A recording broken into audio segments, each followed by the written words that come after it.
นิคพิชิตใจนักเรียนให้มักเรียนในวิชาที่เจ้าสอนการเรียนการสอนเป็นการร่วมมือระหว่างครูและนักเรียนถ้านักเรียนให้ความสำคัญและติดตามการอธิบายชิ้นส่วนของครูแน่นอนว่าการรับรู้ความรู้จากครูอาจารย์นั้นจะได้ผลและได้ประสิทธิภาพตามเกณฑ์ที่ครูวางไว้แต่ในความจริงมันบ่เป็นอย่างนั้น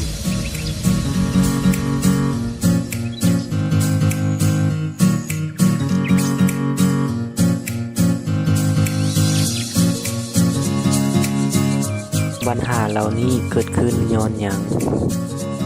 เนื่องจากว่าวิชาที่เจ้าสอนยากหลายบ่หรือว่าวิชาที่เจ้าสอนมีปรากฏการณ์อันซับซ้อนหลากหลายเจ้าเคยคิดบ่ว่าเจ้าผู้สอนเองมีเทคนิคการสิสอนที่ดีแล้วบ่ฉะนั้นครูที่ดีที่จะให้นักเรียนมักฮักจะต้องปฏิบัติดังนี้1ครูมีความตั้งใจสิสอนและอดทนกับความบ่เข้าใจบทเรียนของนักเรียนถึงแม้ว่าบทเรียนหรือวิชาที่เจ้าสอนนั้นมันจะยากและยากหลายสำหรับนักเรียน2ครูต้องควบคุมอารมณ์และมีมนุษยสัมพันธ์ที่ดีกับนักเรียน3ในขณะที่สอนบทเรียนอยู่ควรหาวิธีหรือแนวทางอื่นเข้ามาเสริมช่วยเพื่อให้มีความเฮฮาสร้างสรรค์ในเวลาสอนไปพร้อม